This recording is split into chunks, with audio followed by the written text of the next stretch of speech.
This is Plants vs. Zombies Battle for Neighborville. We're on Xbox Series X, and the game has received an FPS boost. Yeah, actually, this whole franchise has, so it's going to be really fun to be diving back in here and taking a look at it. So keep in mind for this one, you do actually have to manually go and turn it on under the game's My Games and app and turn on the FPS boost, and that gives us 120 FPS. It will drop the resolution because you have to manually do that. So we're going to get dynamic up to 1080p. So it's 1080p resolution. You do also have the benefit of HDR support for this one, which is nice. And yeah, it does actually feel really great having 120 FPS in a Plants vs. Zombies game. I know it's, considered perhaps a bit, kiddish for some people, this particular title, but I absolutely find this one, or well, this franchise in general, to be quite delightful. So it's great to have another excuse to be jumping back in here and taking a look at really what it has to offer, which is kind of a fun thing for me because I like playing these games. So we're gonna jump into the multiplayer. I thought we'd just kind of start with this opening thing, just so you could sort of see it in action, and then we'll do the turf takeover. Oh yeah, because you have private options. You want to play against the AI, and then you can just do like large-scale combat, which we're gonna do the turf takeover. There's like co-op modes to play with their players too, as well, if you're into that sort of thing, which is kind of nice. So we joined a match in progress, and yes, we've talked about the technical elements of the game thus far. So with that, keep in mind we are getting quite a bit of a resolution drop in this one. Like honestly, it is quite a bit of a hit in regards to the quality of the experience, because it actually does look usually quite a bit sharper. It's still decent. I wouldn't say it's like a bad experience, and I'd say the under 20 might be worth checking out if you're actually curious about it, because it gives you quite a competitive edge if this is something you play fairly competitively. I think the 120 hertz will be quite a benefit to you in regards to mostly, again, what I usually say across these FPS boost games, the panning.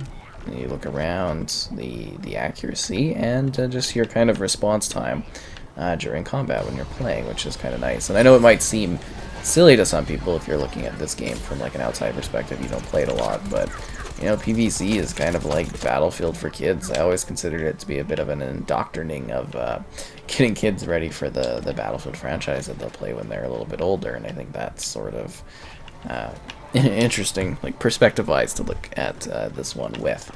I also wanted to mention that, for further context, the YouTube does not support 120. I cannot record at 120, so hopefully you are seeing the benefit of the higher fluidity level. Regardless, it's actually really insane to be playing this game at 120 hertz, because I really didn't think this would be one that they would actually do, like this franchise. I didn't think they would actually spend the time on any of this franchise, so it seems like they're really dedicated to, like, I guess, preservation and longevity for a lot of their these titles that they're FPS boosting, because that's really what this does. And like I said, the other Plants vs. Zombies Garden Warfare titles are also boosted, and those ones really benefit from it, obviously, because they didn't have necessarily the enhancements that we got for this one, and now they look really good. Or, well, they don't necessarily look better because the resolution's not boosted, but they like feel really good. And I don't know how to describe it, but there's also an element of like looking good, just in terms of kind of how you move and stuff makes the game look and feel better. It's a hard thing to describe, and I think those that maybe check out higher frame rate experiences kind of get an idea of what I'm talking about when you're looking at these games. So like I was saying, there's a wide variety of different modes you can play in this one. I think I kind of picked the right ones to sort of showcase it, that main central hub area that you can experience. And then there's also, well, like I said, you can play as plants or zombies, because it's, there's both sides, and they've got a variety of different characters that you kind of take roles on. But, that hub area is just sort of a conflict and a starting point and a customization point for your character. And then there's like some single player co-op or slash co-op type of stuff you can go and do in there. There's like a whole little world area you can go and visit and do missions if that's your sort of thing. Then obviously for me, and I think most people, the core game modes, doing like Vanquish, doing this large-scale conflict here is kind of the main primary thing for this.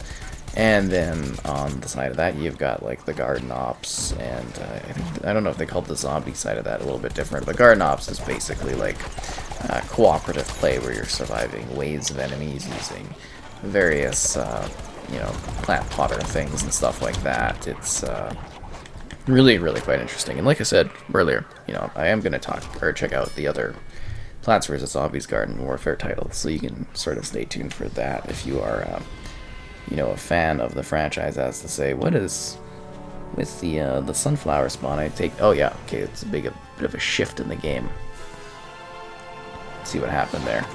Boom, boom, boom. I think we joined in that one a little bit late. Oh, we won! Huzzah! That's actually pretty good. So also, it all seems to kind of run well. I haven't noticed really any sort of issues. I did see a slight shimmering on like puddles that looked like it was sped up a bit too much due to the 120, but I don't really think that that's something that stands out as being like super negative or anything that you would even notice. And even, gameplay wise, I've only seen that actually in the main menu starting it up, which is kind of funny to think about.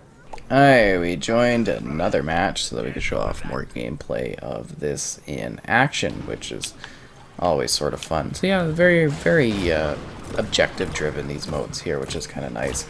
And like I said earlier, kind of indoctrinating kids into getting into this whole franchise. This really is a lovely and very well done and technically interesting series, just in terms of the scale and the look of the characters. You lose a bit of the resolution stuff, like I mentioned, with this, sort of resolution downgrade but FPS upgrade. But I still think the characters have a really nice level of being semi-cartoonish while at the same time being much more realistic than they've ever looked, which is a nice and surprising sort of mix with this one, and it really is genuinely quite good looking for the most part.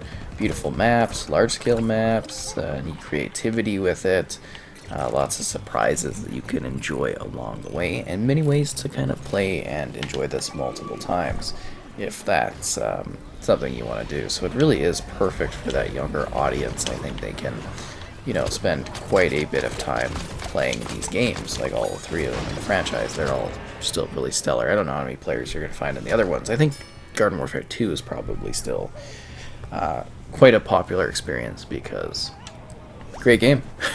That's the biggest part of it, right? Is a really, really great and genuinely enjoyable time is, what you can have in these games. They're just fun.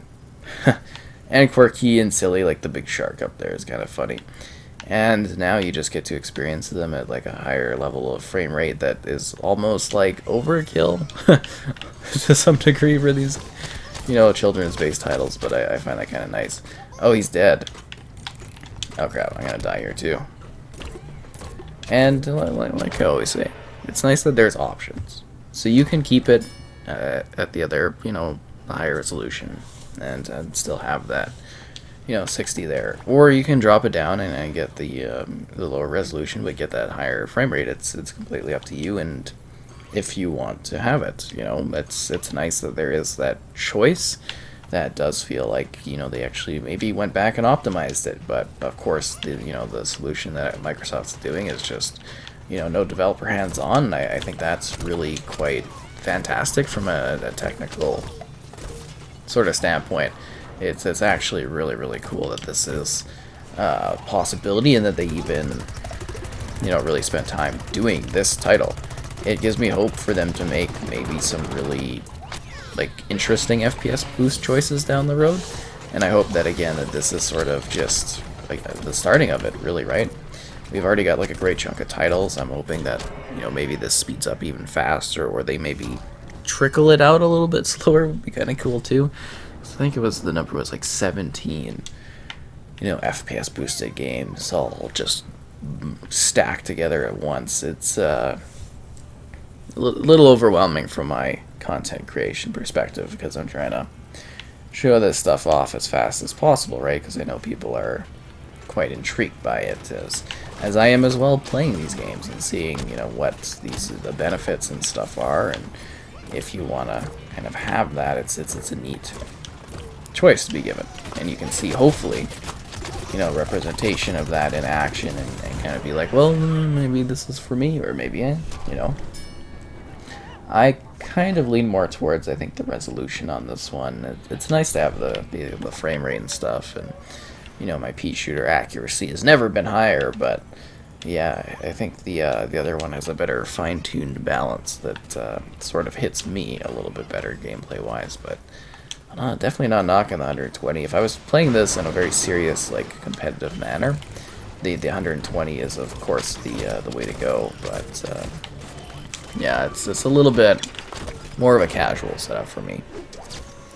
Come in, play when I can. It's also wild to have an excuse to be jumping back into this game so recently, because I just did this. I just like reviewed this on the Switch, which was not that long ago, and now I'm back on, you know, obviously the Series X here again, because I think I even did like a video comparison that I didn't end up editing, so I might revisit that too and do something interesting with it. I think that might be like a cool option. But yeah, like I said, objective-based play, you're seeing that kind of fully being in action. It's a nice layering of progression as you push forward in order to, you know, either send back the zombies or send back the plants. It depends on the side you're on and what characters you're playing as and what you're trying to do, and you know, there's all those dynamics to it, and then all the characters, they customize them and improve them with different stuff that they unlock, all the people that play this game a lot, and you know, it's got a lot of interesting systems that I think kind of come together in a fairly satisfying way. I just kind of wish this had even more, I guess you could say, content support, but it does seem like they're doing seasonal things and stuff, so I don't necessarily get all the complaints at this point, but whatever the case, it's looking really good. It's running quite well. You know, it's giving you options for how you want to experience it, which is nice. And yeah, to see this one get that frame rate boost, I've said it a few times, but I'm still genuinely shocked that this is one that actually got it. I mean, what else might they do down the road if they were able to achieve? No, it's not like a technical negative, but like the fact that they were able to get this one done, I was like, huh. What else could this possibly be applied to? It seems like in general, I guess Frostbite is a mighty candidate for this frame rate system. I'm just wondering how far back that goes, because I think it's kind of a really neat sort of system that they're playing around with concept-wise, and I think they've actually got it pretty well tuned, which is nice. And yeah, that's kind of just awesome to have. It looks like we won, or real safe boot tours. So yeah, in general, I just want to say that this is, you know, a fun game. It's worth checking out if you've never played it before, or maybe you've got, you know, someone that's younger and, you know, wants this sort of fun kind of casual shooter experience. I think this one sort of offers things in that regard. There's where you go do the town co-op and stuff over at the Explore. You got different trainer things. They got fun little quirky stuff you can do here, the changing booths, and yeah, it's just sort of a really well put together package that I think is generally quite solid and very interesting. So I've had fun jumping into PvZ Battle for Neighborville again.